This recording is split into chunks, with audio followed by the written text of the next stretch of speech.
ఇంట్లో ఏదైనా విందు ఉంది అంటే, ఇంట్లో ఏదైనా ఫంక్షన్ జరుగుతుందంటే మొట్టమొదటిసారిగా మన వాళ్ళు చేసే పని ఏంటంటే, మనకు స్నేహితులు ఏ గ్రామంలో ఉన్నారు, ఎక్కడ ఉన్నారు, మన బంధువులు ఎక్కడ ఉన్నారు, మనం వారి ఫంక్షన్లో పోయి ఎంత కట్నం చదివించి వచ్చాము, వారు మనకెంత చదివించాలి, మనం ఎంత బంగారం పెట్టాము, ఎంత వెండి పెట్టాము, తిరిగి మన వాళ్ళు మనకి ఎంత తీసుకురావాలి, దీన్ని ఉద్దేశంలో పెట్టుకొని, దీన్ని ఉద్దేశించుకొని, దీన్ని ఆలోచనలో పరిగణలోకి తీసుకొని ఫంక్షన్ ప్రారంభిస్తారు. మనము ఎక్కడెక్కడ ఎంతెంత పెట్టి వచ్చాము, మనకు మళ్ళీ ఎంత తిరిగి రావాలి, అంతకంటే డబ్బులు ఇచ్చే వాళ్ళు ఎవరున్నారని. ఇది ఈ కాలాన విందు చేసేవారు చేసే పని. ఇంట్లో ఫంక్షన్ చేసుకునేటువంటి వాళ్ళు 99.9% ఆలోచించే ఆలోచన.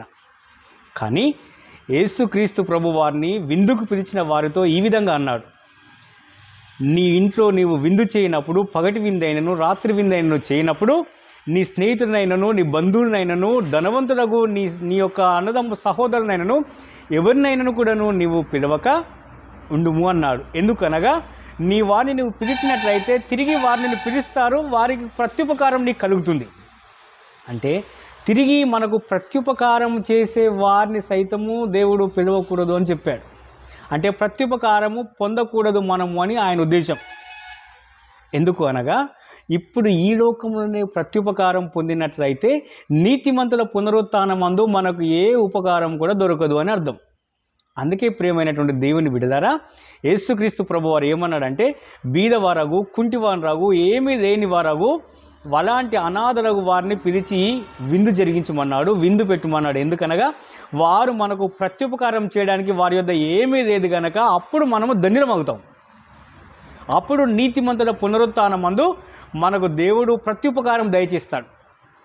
కానీ మనం ఈ లోకంలోనే విందు చేసి, ఈ లోకంలోనే మన వారి ద్వారా ప్రత్యుపకారం పొందుకోవాలనుకోవడం వల్ల మనకు లాభం ఏమీ ఉండదు. అందుకే ప్రియమైనటువంటి దేవుని బిడ్డలారా, పరలోకమందు నీతిమంతుల పునరుత్థానమందు మనకు ప్రత్యుపకారము మన యేసుక్రీస్తు ప్రభువారు అనుగ్రహించేవాడైనాడు. కాబట్టి ఈ లోకం లోపల బీదలను, కుంటివాళ్లను, అంగహీనులను, బీదవారికి సహాయం చేయండి. దేవుడు మహోన్నతమైన కృపచేత మనల్ని నీతిమంతుల పునరుత్థానమందు జ్ఞాపకం చేసుకొని ఆయన ప్రత్యుపకారం దయచేస్తాడు. అట్టి కృపను పరిశుద్ధాత్మ దేవుడు మనందరికీ అనుగ్రహించును గాక. ఆమేన్, ఆమేన్.